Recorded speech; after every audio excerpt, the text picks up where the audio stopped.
Hey guys, I'm Maven. And I'm Kirsten, and we're the Bower Book Reviewers. We are so sorry that we haven't posted in literally like 5 months now, isn't it?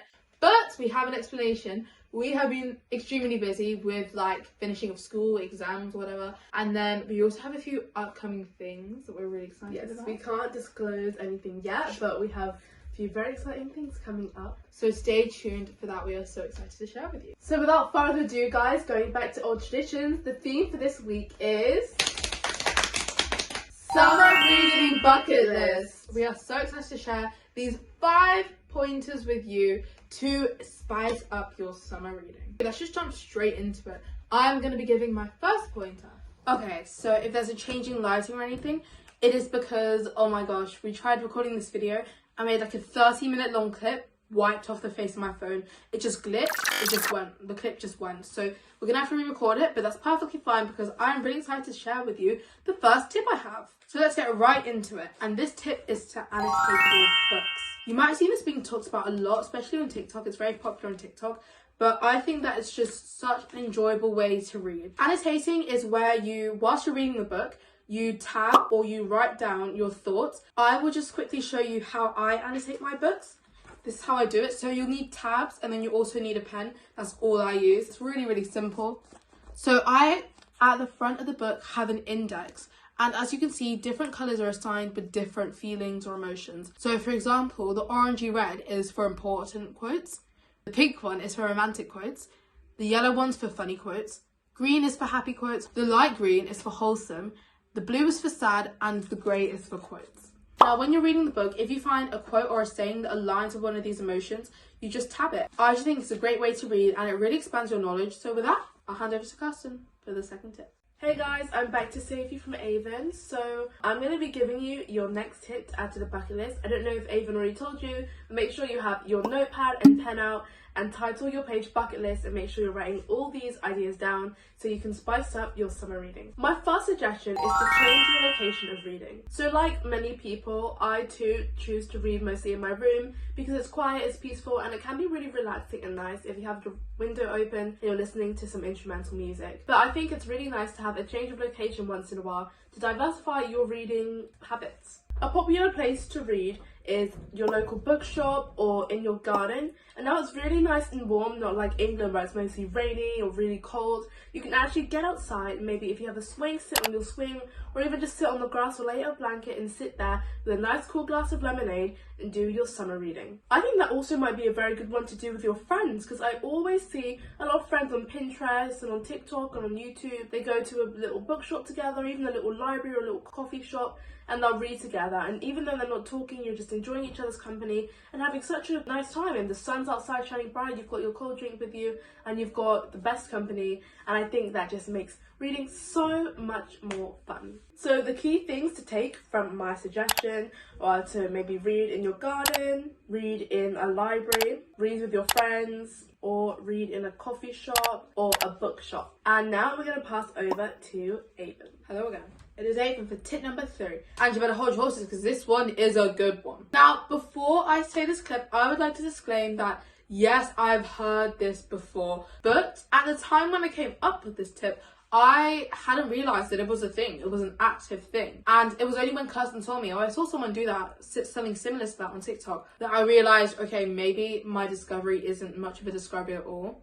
But whatever. Anyway, to make this all make more sense to you, my idea is a book swap. And I know what your mind goes to when you think of book swap. It's not a kind of book swap. It is a... I don't know what to call it. So, to begin this, you and your friend buy the exact same book, the same book. And you read a chapter of the book. So you both read chapter 1. But you must not go beyond chapter 1 before you and your friend have discussed the content of chapter 1. And then you read chapter 2. Talk about chapter 2, chapter 3, until you're at chapter whatever and you finish the book. This way you're exercising your mind and you're also finding different perspectives on the same words. Now, if you do not like the sound of that, here is a second possibility using tip number 1. You read a chapter and you annotate it and then you swap. Or if a chapter is too often for you, read 5 chapters, annotate them, and then you swap. The same principle, the same book, you just annotate it instead of talking about it. And then you swap the books and then you can see each other's annotations and see each other's perspectives on the same writing. I'm just saying, if you have tried any of these or you want to try any of these leave a comment down below and we can talk to you guys about it. Hey bestie boos, I'm back again to save you from my evil sister. I'm gonna give you another suggestion. So this is my second suggestion that I am giving you guys, and that is to expand your reading and read a genre that you wouldn't usually read. So if you know me, you know I am a dystopian girl through and through. I love a good dystopian. Every time I'm in a bookshop, I must at least get one dystopian because I just love them. They're just my read. And I also really like a good historical fiction, even though I haven't read one in a while. My novel Sagas of Anya is a historical fiction, if you didn't know, and I just love historical fiction. It always has such a special place in my heart. But I tend to stay really like enclosed in the genres I like and that I prefer. So if I go into a bookshop, I won't really experiment and go for a different genre, like maybe non-fiction. I'll just stick to a dystopian or a real life fiction or a fantasy, and I won't really explore. It's good to stay with what you know, but it's also good to expand and look over the horizons for different things. So obviously my next suggestion is read a different genre this summer. If you have enough time to go to Waterstones or maybe shop online for a new book, try and look for a different genre that you wouldn't usually read, because who knows, you might find something that suits you to a T, and you might find something you absolutely fall in love with. I'm going to use myself as an example to help you. So as I said before, I really like dystopian, I really like historical fiction, I also really like real life fiction and fantasy, but I never really...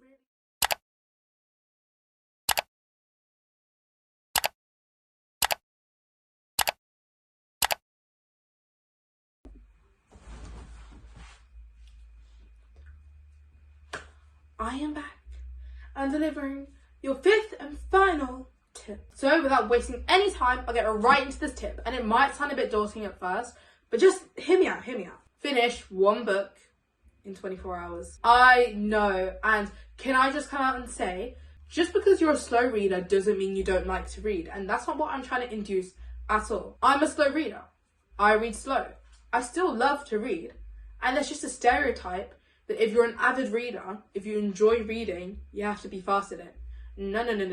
But here's the catch. In the 24-hour challenge, if you finish that book in 24 hours, you feel so accomplished and you can say to yourself, I just did that. I know I'm capable of finishing a book in 24 hours. And if you didn't, what's the punishment? If you spend like 3 hours reading a book and then you realize you can't finish it in 24 hours, okay, that's fine. Put the book down and do whatever else you want to do. There's literally no punishment if you fail this challenge. It is just a fun thing and trying to push yourself to the next level of reading if you haven't previously finished a book in 24 hours. I myself might try this. Let me know if you want to see a TikTok about it, because oh my gosh, I think it'd be really entertaining to see. I've seen a lot of people do it. A lot of people actually manage to do it, which is like, hat off to you. It's a hard challenge, and that's why I want to give it a go, to explore all of my reading opportunities. If you actually have done this, or if you regularly finish books in less than 24 hours, first of all, geez, impressive. And second of all, let me know down in the comments below. I would love to hear about it. That is all for our 5 tips. That is all we have for you today.